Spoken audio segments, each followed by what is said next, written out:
Salut, salut, salut, salut, salut, salut, salut, salut, salut, salut. J'espère que vous allez bien. Aujourd'hui, on se retrouve dans une toute nouvelle vidéo ASMR dans laquelle je vais te lire un petit livre en close-up, close-up, close-up, close-up, close-up comme ça, close-up, close-up, close-up, close-up, close-up. Donc voilà. Donc avant que la vidéo commence, n'hésite pas à t'abonner et à liker la vidéo.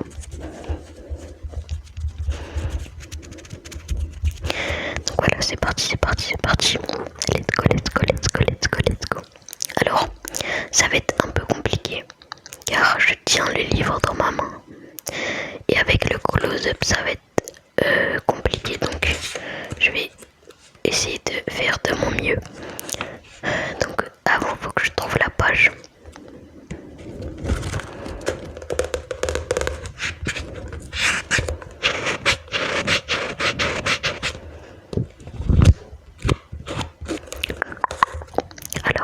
Alors, où est cette petite page? Ok, c'est pas là.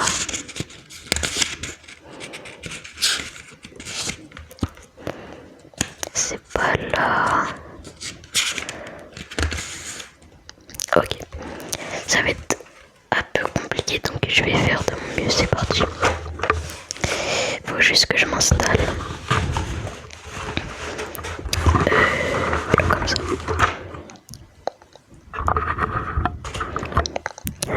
En 1815, Monsieur Charles-François Bienvenu Myriel était évêque de Digne. C'était un vieillard d'environ 75 ans. En 1804, Monsieur Myriel était curé de Brignoles. Il était déjà vieux et vivait dans une retraite profonde. Vers l'époque du couronnement, une petite affaire de sa cure, on ne sait plus trop quoi, l'amena à Paris. Entre autres personnes puissantes, il alla solliciter pour ses paroissiens Monsieur le cardinal Fesch. Un jour que l'empereur était venu faire visite à son oncle, le digne curé qui attendait dans l'antichambre se trouva sur le passage de sa majesté. Napoléon, se voyant regarder avec une certaine curiosité par ce vieillard, se retourna et dit brusquement: c'est compliqué. Donc on en était à où et dit brusquement: quel est ce bonhomme qui me regarde? Sire, dit Monsieur Myriel, vous regardez un bonhomme et moi je regarde un grand homme. Chacun de nous peut profiter. L'empereur le soir même demanda au cardinal le nom de ce curé et quelque temps après, Monsieur Myriel fut tout surpris d'apprendre qu'il était nommé évêque de Digne. Qu'y avait-il de vrai du reste dans le récit qu'on faisait dans la première partie de la vie de Monsieur Myriel? Personne ne le savait. Peu de familles avaient connu la famille Myriel avant la Révolution. Monsieur Myriel devient Monseigneur Bienvenu. Le palais épiscopal de Digne était attenant à l'hôpital. Le palais épiscopal était un vaste et bel hôtel bâti en pierre. Au commencement du siècle dernier par Monseigneur Henri Puget, docteur en théologie de la faculté de Paris, abbé de Simorre, lequel était évêque de Digne en 1712. Ce palais était un vrai logis seigneurial. L'hôpital était une maison étroite et basse à un seul étage avec un petit jardin. 3 jours après son arrivée, l'évêque visita l'hôpital. La visite terminée, il fit prier le directeur de vouloir bien venir jusque chez lui. Monsieur le directeur de l'hôpital, lui dit-il, combien en ce moment avez-vous de malades? 26 6, monseigneur. C'est ce que j'avais compté, dit l'évêque. Les lits, reprit le directeur, sont bien serrés les uns contre les autres.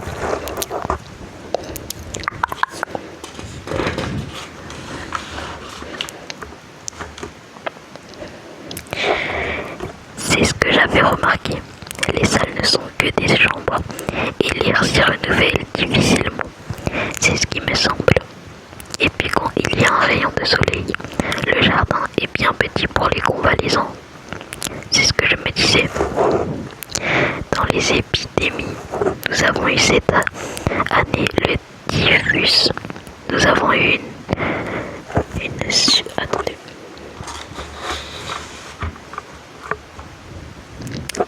Nous avons eu une Suède militaire il y a 2 ans, sans malade quelquefois. Nous ne savons que faire. C'est la pensée qui m'était venue. Que voulez-vous, monseigneur, dit le directeur. Il faut se résigner. Cette conversation avait lieu dans la salle à manger. Quelle heure est du rez-de-chaussée? L'évêque garda un moment le silence, puis il se tourna brusquement vers le directeur de l'hôpital. Monsieur, dit-il, combien pensez-vous qu'il tiendrait de lits? Rien que dans cette salle. La salle à manger de monseigneur, s'écrie le directeur stupéfait. L'évêque parcourait la salle du regard et semblait y faire, avec les yeux, des mesures et des calculs.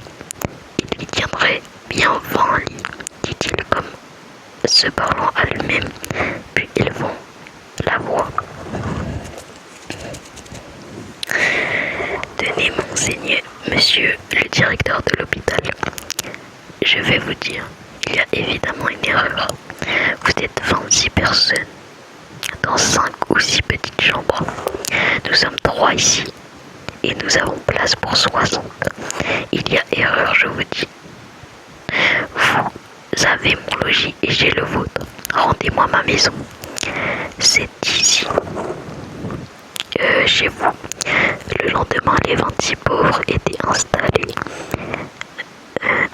dans le palais de l'évêque, et l'évêque était à l'hôpital. Monsieur Myriel n'avait point de bien, sa famille ayant été ruinée par la Révolution.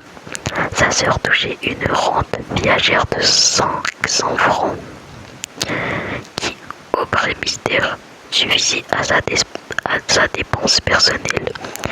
Monsieur Myriel recevait de l'État comme évêque un traitement de 15 000 francs.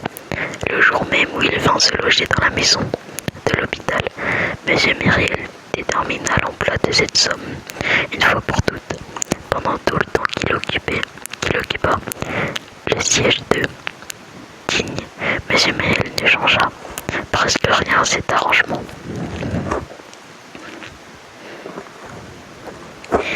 Livre deuxième, la chute.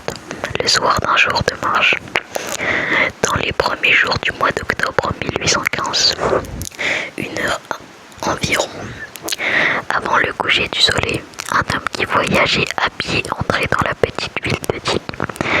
Les rares habitants qui se trouvaient en ce moment à leur fenêtre ou sur le seuil de leur maison regardaient ce voyageur avec une sorte d'inquiétude.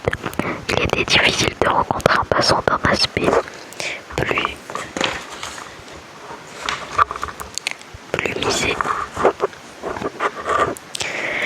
misérable. C'était un homme de moyenne taille, trapu et reviste dans la force de l'âge. Il pouvait avoir 46 ou 48 ans. Une casquette à visière de cuir rabattu cachait en partie son visage brûlé par le soleil et la halle. Et ruisselant de sueur, sa chemise de grosse toile jaune rattachée au col par une petite encre d'argent laissait voir sa poitrine velue. Il avait une cravate tordue en corde, un pantalon de coutil bleu, usé et râpé, blanc à genoux troué à l'autre, une vieille blouse grise en haillons rapiécée à l'un des coudes d'un morceau de drap vert cousu avec de la ficelle sur le dos, un sac de soldat fort plein, bien bouclé et tout neuf, à la main un énorme bâton doueux, les pieds en bas dans des souliers ferrés, la tête tordue et la barbe longue. La sueur, la chaleur, le voyage à pied, la poussière ajoutait je ne sais quoi de sordide à cet ensemble délabré. Les cheveux étaient ras et pourtant hérissés car ils commençaient à pousser un peu et semblaient n'avoir pas été coupés depuis quelque temps. Personne ne le connaissait, ce n'était évidemment qu'un bazar. D'où venait-il? Du midi, des bords de la mer. Peut-être car il faisait son entrée dans Digne par la même rue qui, 7 mois auparavant, avait vu passer l'empereur Napoléon allant de Cannes à Paris. Cet homme avait dû marcher tout le jour. Il paraissait très fatigué. Des hommes de l'ancien bourg qui, au bas de la ville, l'avaient vu s'arrêter sous les arbres du boulevard Gassendi et boire à la fontaine qui est à l'extrémité de la promenade. Il fallait qu'il vienne soif car des enfants qui le suivaient le virent encore s'arrêter et boire 200 pas plus loin à la fontaine de la place du marché. Arrivé au coin de la rue Poiche-Vert, il tourna à gauche et se dirigea vers la mairie. Il y entra puis sortit un quart d'heure après. Un gendarme était assis près de la porte sur le banc de pierre où le général Drouot monta le cadenas pour lire à la foule effarée des habitants de Digne la proclamation du golfe Rouen. L'homme ôta sa casquette et salua humblement le gendarme. Le gendarme, sans répondre et son salut, le regarda avec attention, le suivit quelque temps des yeux puis entra dans la maison de ville. Il y avait alors à Digne une belle auberge à l'enseigne de la croix de Colbas. Cette auberge avait pour hôtelier un nommé Jacques Labarre, homme considéré dans la ville pour sa parenté avec un autre Labarre qui tenait à Grenoble l'auberge des Trois Dauphins et qui avait servi dans les guides lors du débarquement de l'empereur. Beaucoup de bruit avait couru dans le pays sur cette auberge des Trois Dauphins. On comptait que le général Bertrand, déguisé en charretier, y avait fait de fréquents voyages au mois de janvier et qu'il avait distribué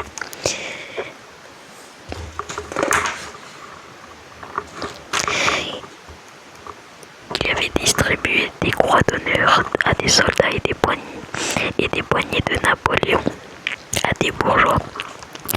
La réalité est que l'empereur entré dans Grenoble avait refusé de s'installer à l'hôtel de la préfecture. Il avait remercié le maire en disant « Je vais chez un brave homme que je connais » et il est allé aux Trois Dauphins. Cette gloire de la part des Trois Dauphins se reflétait à 25 heures de distance jusque sur la part de la croix de Colbert. On disait de lui, dans la ville, c'était le cousin de Grenoble. L'homme se dirigea vers cette auberge qui était la meilleure du pays. Il entra dans le cuisine, laquelle s'ouvrait de plein pied sur la rue. Tous les fourneaux étaient allumés. Un grand feu flambait, quémant dans la cheminée. L'autre qui était en même temps le chef à la delâtre aux casseroles, fort occupé, surveillant un excellent dîner destiné à des rouliers qu'on entendait rire et parler à grand bruit dans une salle voisine. Quiconque a voyagé sait que personne ne fait meilleure chair que les rouliers. Une marmotte grasse flanquée de perdrix blanches et de coques de bruyère tournées sur une longue broche devant le feu.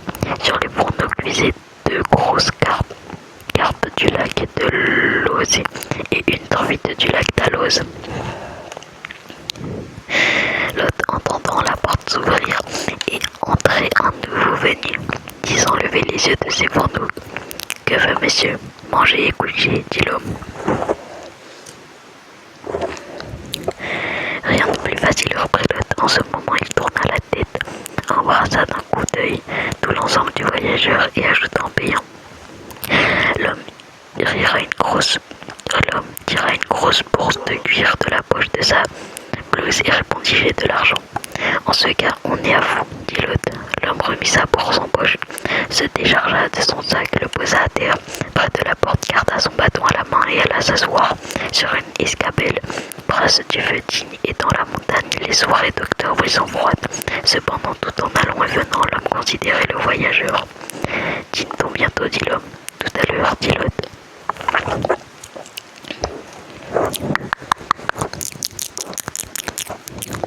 Et voilà. C'est la fin de cette petite vidéo. j'espère qu'elle vous aura plu, qu'elle vous aura plu, qu'elle vous aura plu. Si c'est le cas, n'hésite pas à t'abonner ou à liker, ou à liker, ou à liker, liker la vidéo. Et moi je vous dis bonne nuit, bonne nuit, bonne nuit.